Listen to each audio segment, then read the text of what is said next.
कि धनुष जग सुन रघुकुल नाथा। धनुष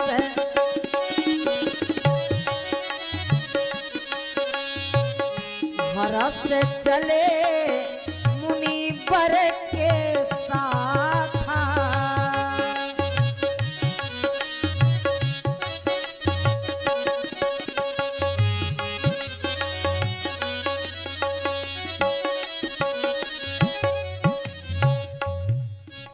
अब जिस रास्ते में भगवान चले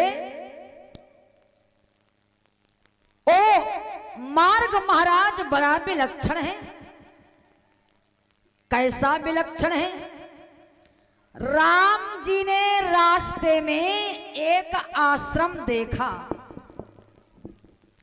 उस आश्रम में महाराज ना तो कोई साधु है, ना कोई महात्मा है, ना कोई ऋषि मुनि है, ना कोई ब्राह्मण है, ना कोई पुजारी है। श्री आचार्य तुलसीदास जी को लिखना पड़ा कि आश्रम एक दीख मगमाही खगे मृग जीव जंतु तहनाही। महाराज मनुष्यों की बात कौन कहे, पशु पक्षी भी वो आश्रम में नहीं रहते।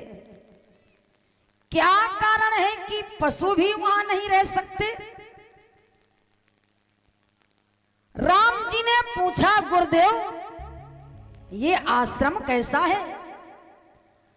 देखने में बड़ा सुंदर है, पावन है, रमणीक है, दिव्य है, पर यहां कोई जीव जंतु नहीं है।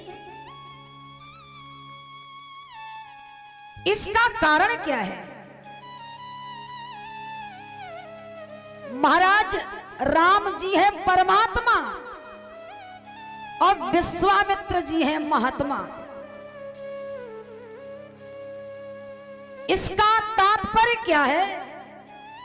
जहां परमात्मा महात्मा दोनों होते हैं उस जगह की व्यथा भी कथा बन जाती है। विश्वामित्र जी ने कहा, राम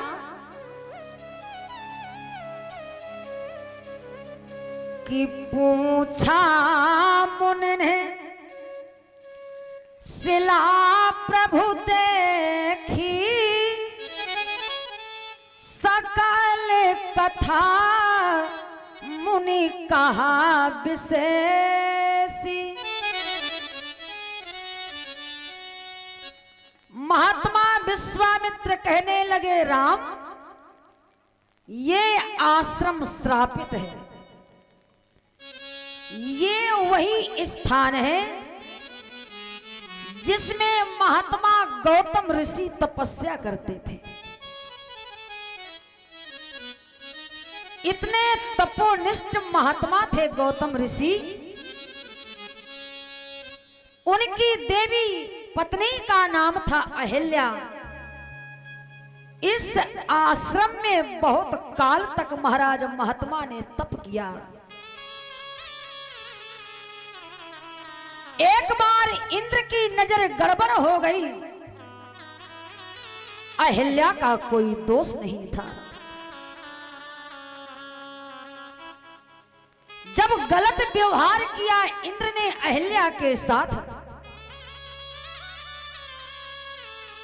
गौतम ऋषि ने अहिल्या को श्राप दे दिया था।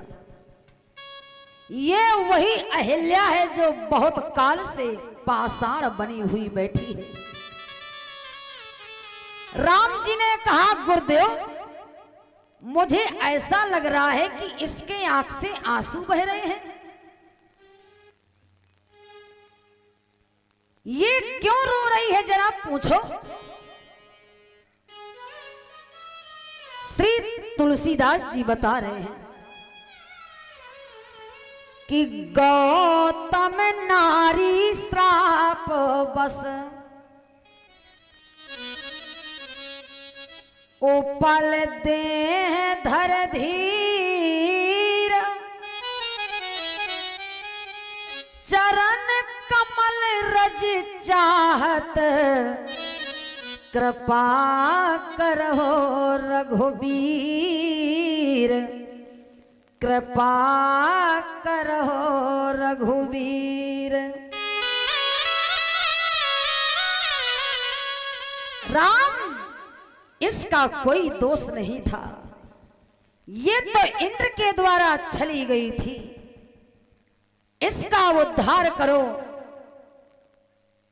राम जी ने कहा ये आपकी रज चाहती है। महाराज अहिल्या का पतन भी रज से हुआ था और उद्धार भी रज से हो रहा है। जब अहिल्या के जीवन का महाराज पतन हो गया था, तब वही रज काम से जुड़ी थी तो पतन हो गया, और वही रज जब राम से जुड़ गई तो आज उद्धार हो गया। भगवान ने अपना चरण छुलाया और जैसे राम जी की चरण रज शिला में पड़ी, आचार्य गोस्वामी जी को लिखना पड़ा।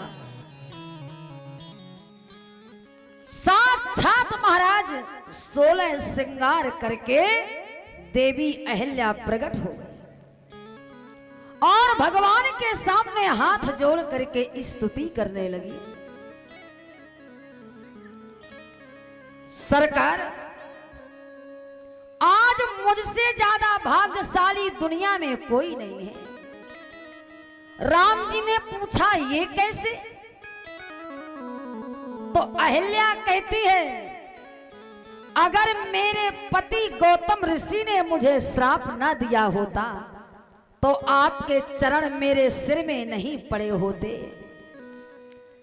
कि मुनि श्राप जो दीना अति भल कीन्हा, परा में अनुग्रह मैं माना। मुनि श्राप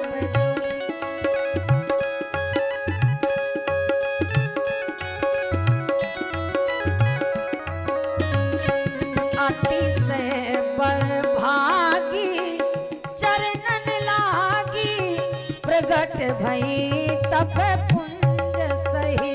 अतिशय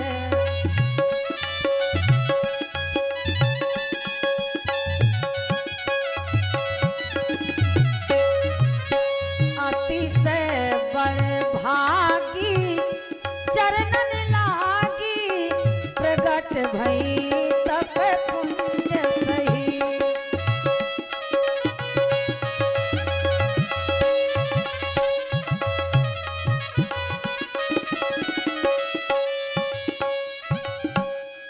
अहिल्या ने कहा, सरकार आपका एक चरण का लाभ ब्रह्मा जी ने लिया था। जिस समय राजा बलि के यहां आपने 3 पग से 3 पग भूमि नापी थी, उस समय आपका एक चरण ब्रह्मलोक में पहुंच गया था, तो ब्रह्मा जी को एक ही चरण का लाभ मिला, शंकर जी को एक ही चरण मिला, पर राम आज मैं दोनों से ज्यादा बड़भागी हूं। आपके दोनों चरण मेरे सिर पर पड़े हुए हैं। अतिशय बड़भागी, चरणन लागी।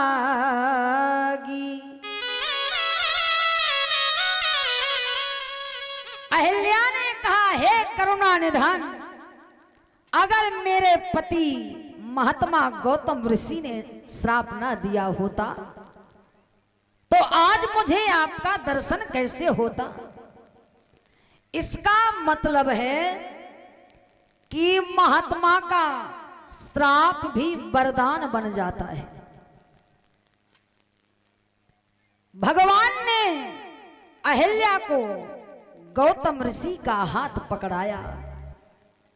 श्री बाबा तुलसीदास जी को लिखना पड़ा कि यही भांत सिधारी गौतम नारी गई पति लोक आनंद भरी। आज अहिल्या देवलोक को जा रही है।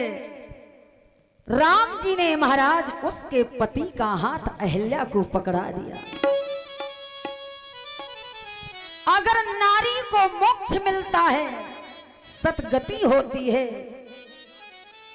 तो उसके जीवन में एक ही लालसा, एक ही कामना, एक ही भजन, एक ही नियम, एक ही व्रत है। किए कई धर्म एक व्रत नेमा, काय बचन मन पति पद प्रेमा। आज अहिल्या इतनी प्रसन्न है, अपने पति के धाम को जाने लगी, भगवान की स्तुति कर रही है कि आनंद छवि घन श्यामा। सभी लोग गाएंगे ताली बजाते हुए।